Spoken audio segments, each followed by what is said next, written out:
Hey everybody, Kyrie091 hanging out with you, and boy oh boy are we gonna have fun today learning the basics of EverQuest Project 1999.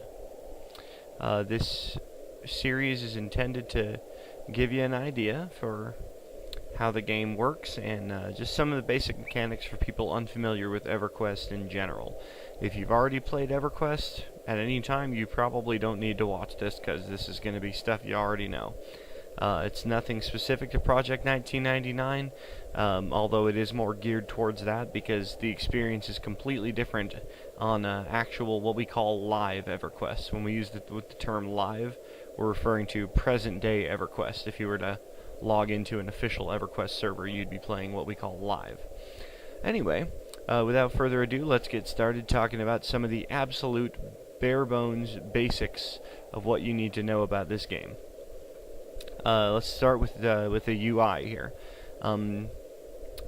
You can see that you can move. You have a lot of different windows here. You can see you can move them around by grabbing them and, repositioning them and resizing them and whatnot. Now that's the layout I've chosen here. I've only chosen that because originally you couldn't move them around. They were static and it was predetermined where everything would go. And the layout I go with here is it closely resembles, well, not closely, it somewhat resembles the old layout from before. But you're free to put this stuff anywhere you want. Let's go over some of the basic in-game commands that you can go with in the chat box here. To activate the chat box, you can either click in it with your mouse and just start typing. By default, if you just type something and then push enter, it'll tell you say, "Hey there." Other players will see that as, in my case, my character's name is Excelio. It'll say, "Excelio says, hey there." If you wanted to say something to everybody in what's called the zone, we'll go over later what a zone is, you would do /shout. "Hey, everybody."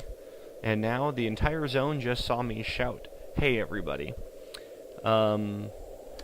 Another command you can use to talk to the entire zone is /OOC, which stands for out of character. Originally that was meant to be used for when you wanted to say something out of character, just, as a human, not as the character that you're playing in the game. Now it's just used to talk to the whole zone, so it's not really out of character anymore. There's also the /auction, where you can sell things. Usually, I'm sure if you've played MMOs, you're familiar with abbreviations like WTS for want to sell or WTB for want to buy. So you can use /auction to advertise anything that you may be buying or selling to the entire zone. And we'll go over what zones are later. Then there is the /G say, which lets you talk to individuals in your group if you are in a group. But I'm not in a group, so if I do /G say, I get this message says, "You are not in a group, talking to yourself again?" Oh, someone just cheered at me as they walked by. That was a little emote you can do there. So I could then cheer at this person simply or I could wave, /wave, and it says I wave at Carolee. So I just waved at this player, whoever that is. And I wish him the best of luck there. I'm going to cast a spell on him. We'll go over what this spell is all about that I'm casting later. But I'll go ahead and cast it. Anyway, the other major form of communication is a /tell. In this case, I'm going to send a tell to that player saying, "Good luck."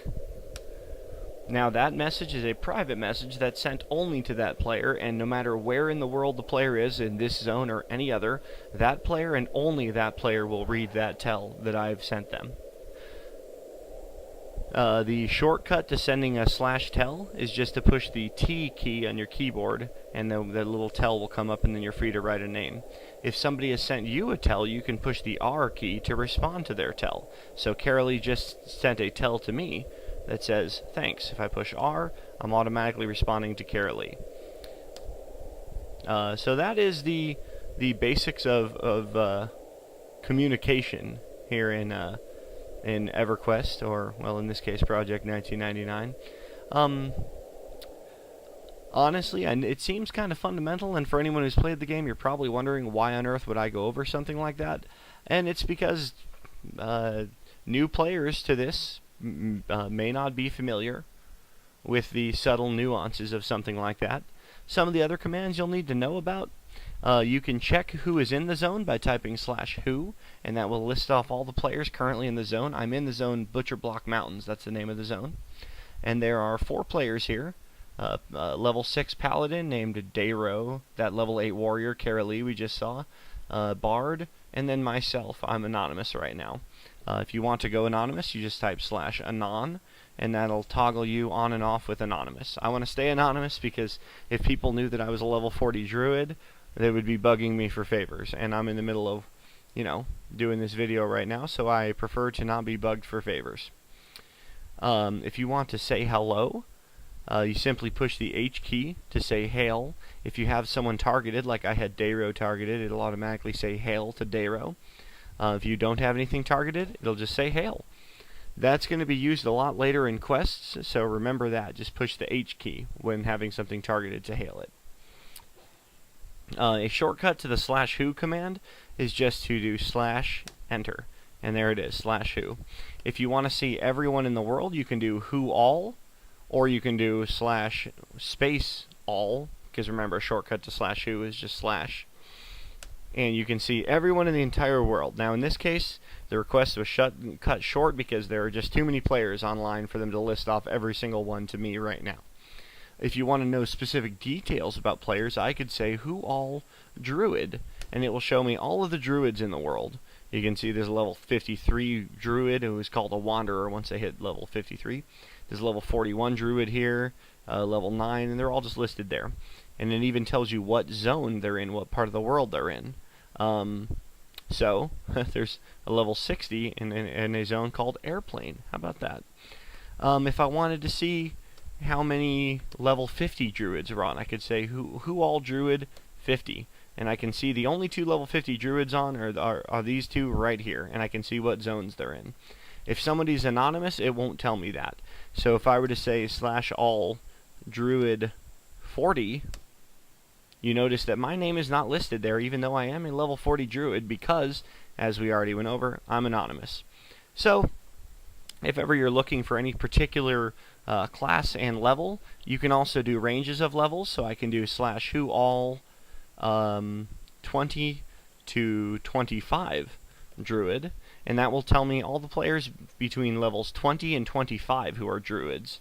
And there they all are, and there's the zones that they're in. So if I wanted to contact them or see if any of them are near me, I could take a look right there and do that. So I think that about covers the basics. There are a lot of other commands that you probably will be using in your time playing the game, but I think that covers the basics of what you need to know. So thanks for checking out this episode. Be sure to tune in for next episode when we go over some more really interesting stuff. This is Kyrie091 wishing you a wonderful day, and I'll see you in Norrath. Another really important part of the UI is this little button here, the EQ button. Again, you can move it and place it wherever you like. I decided to put it in the bottom right corner, but you can place it wherever you'd like. This allows you to toggle various windows. Some of these don't work in Project 99. For example, the map. The map is disabled in Project 99, so you can do that all you want, and you're never going to get the on-screen in-game map. You do need to learn your way around a little bit, or you can look up various map resources on the internet, or simply ask other players to get around. But these are here are how you toggle the various windows.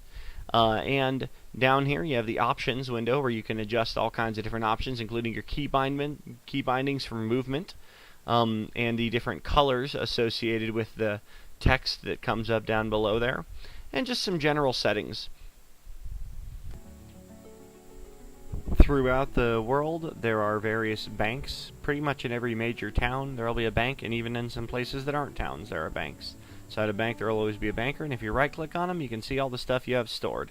You can store money there. This might be a good time to go over the money in EverQuest.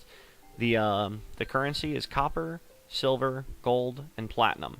They go up in 10. So 10 copper equals 1 silver, 10 silver equals 1 gold, 10 gold equals 1 platinum, and platinum is the best there is. So the bank can actually make change for you. So let's say that you've been killing a bunch of low-level monsters and you have a whole bunch of copper. Well, let's simulate that. Here, let me do this. Let's grab 4 platinum and turn it all into copper. maybe not all of it. So let's say I've been out killing a bunch of monsters and I now have 400 copper. Well, I can take that 400 copper and I can turn it all into gold just by clicking in the gold slot there. I can pick all this copper up, turn it all back into platinum, or all into gold, or all into silver, or however I want to do it. Platinum is the highest denomination that you can get, so pretty much everything is done in terms of platinum. When you buy big purchases, you always buy something that costs an amount of platinum. Very few player-to-player trades are done in anything less than platinum.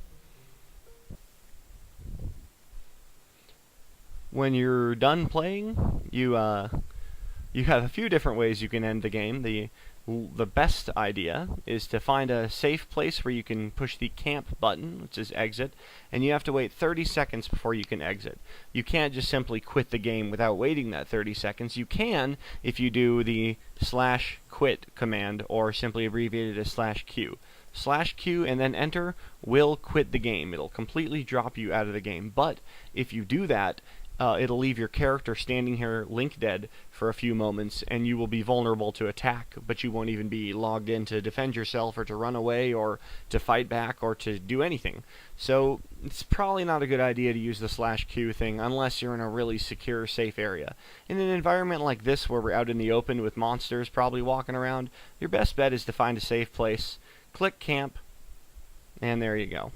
The difference between sitting and standing: you can see I can click the sit key to sit down, or I can type /sit, and that will toggle between sitting and standing.